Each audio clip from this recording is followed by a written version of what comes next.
warahmatullahi wabarakatuh. Sebelum kita memulai pelajaran pada siang hari ini, kita akan membacakan doa terlebih dahulu supaya memudahkan segala apa yang menjadi tanggung jawab kita bersama. Kepada ketua kelas, bisa mengikuti doa. Ya. Sebelum kita mulai pembelajaran pada hari ini, marilah terlebih dahulu kita berdoa. Berdoa mulai. Berdoanya selesai. Ya, terima kasih. Ya teman-teman, pelajaran kita hari ini tentang menjelaskan ciri makhluk hidup. Makhluk hidup yaitu suatu organisme yang mempertahankan dirinya dari berbagai bentuk perubahan. Ya, bisa dipahami? Bisa, Ibu. Saya ulangi lagi. Organisme makhluk hidup adalah suatu organisme yang dapat mempertahankan dirinya dari berbagai bentuk perubahan lingkungan dan dapat berkembang biak untuk melestarikan jenisnya. Misalnya kucing. Kucing bisa mempertahankan hidup pada kondisi panas atau dingin supaya dia bisa melestarikan jenisnya, sama seperti kita manusia. Ya, ciri-ciri makhluk hidup. Ciri-ciri makhluk hidup ini ada 8. Yang pertama, teman-teman, kita akan membahas satu persatu dari ciri-ciri makhluk tersebut. Ciri-ciri makhluk hidup tersebut. Nah, yang pertama bergerak. Sudah tentu kita ketahui bahwa semua makhluk hidup dapat bisa bergerak, seperti manusia dan hewan. Manusia dan hewan ini bisa bergerak bebas atau berpindah tempat. Untuk bergerak, manusia menggunakan kaki. Sedangkan hewan, misalnya pada burung, bisa menggunakan sayap untuk terbang. Tentunya teman-teman saya pada gambar berikut ini. Bisa dipahami? Bisa.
Nah, teman-teman juga bisa lihat pada gambar ini. Ini energi matahari. Terus ini nanti oksigen, karbon dioksida, klorofil pada batang, glukosa, dan nanti ini dia membuat makanan. Bisa dipahami teman-teman? Bisa, Bu. Ya. Nah, kalau ini manusia dan hewan. Iya, Bu.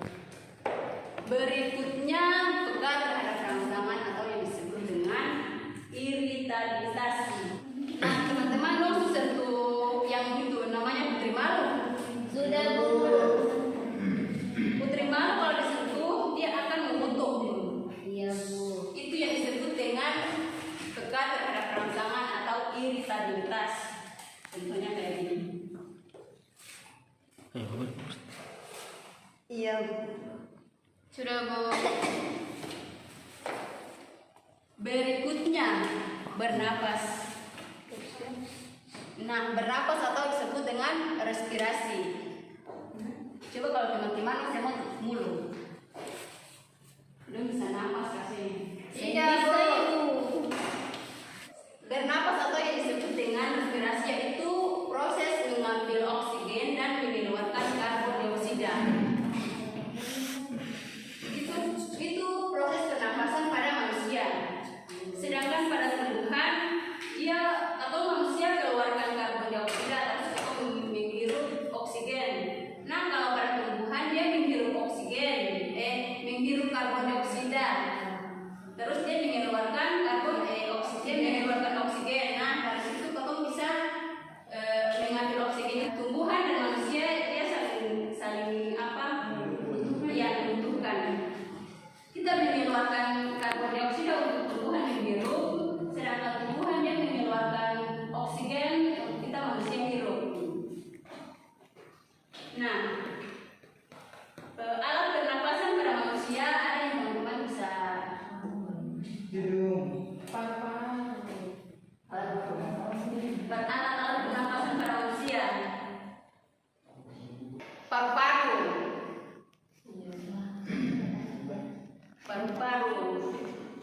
Sedangkan pada hewan, kalau pada ikan ginsang. Nah, ikan ini ada dua jenis ikan. Itu ikan pada hewan laut disebut dengan mamalia juga bisa bernapas dengan paru-paru seperti kita manusia. Misalnya ikan paus, ikan lumba-lumba. Itu yang disebut dengan mamalia hewan air. Nah, kalau pada tumbuhan ini dia juga mengambil oksigen. Nah, bagaimana cara tumbuhan bernapas? Pada daun misalnya pada daun ini alat pernapasan pada manusia, pada ikan, dan ini tumbuhan. Alat pernapasan pada tumbuhan disebut dengan stomat. Stomat ini dia bentuknya kecil-kecil. Selanjutnya tumbuhan. Kita sebagai manusia, sebagai makhluk hidup pasti mengalami yang namanya pertumbuhan dari bayi, anak-anak, remaja, terus ke dewasa. Disebut dengan pertumbuhan. Terus yang berikutnya mengeluarkan zat sisa atau yang disebut dengan ekskresi. Pada saat kita olahraga, pasti kita punya tubuh mengeluarkan keringat. Itu yang disebut dengan mengeluarkan zat sisa pada tubuh atau yang disebut juga dengan ekskresi. Nah, ini teman-teman.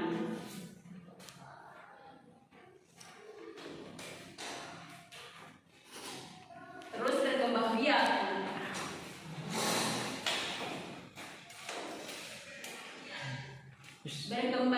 Berkembang biak makhluk hidup. Cara berkembang biak makhluk hidup di sini berbeda-beda. Misalnya ayam.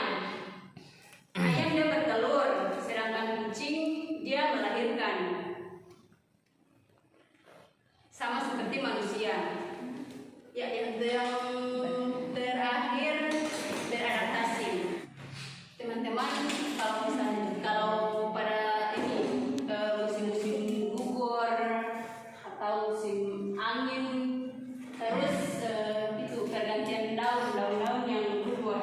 Belum kuning. Nah itu dia menguning terus dia ganti yang daun yang baru. Nah, itu yang disebut dengan proses beradaptasi pada lingkungan. Nah mungkin itu saja materi singkat kita pada kesempatan ini. Sebelum itu saya ada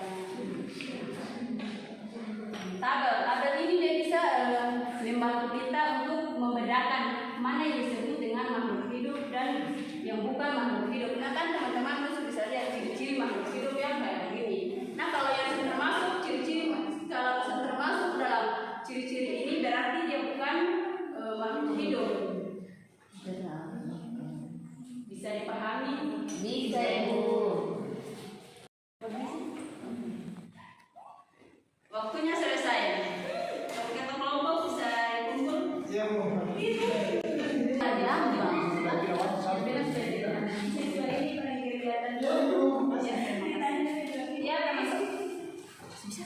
Ya teman-teman, dari penjelasan tadi ada yang bisa teman-teman menyimpulkan tentang materi kita pada hari ini?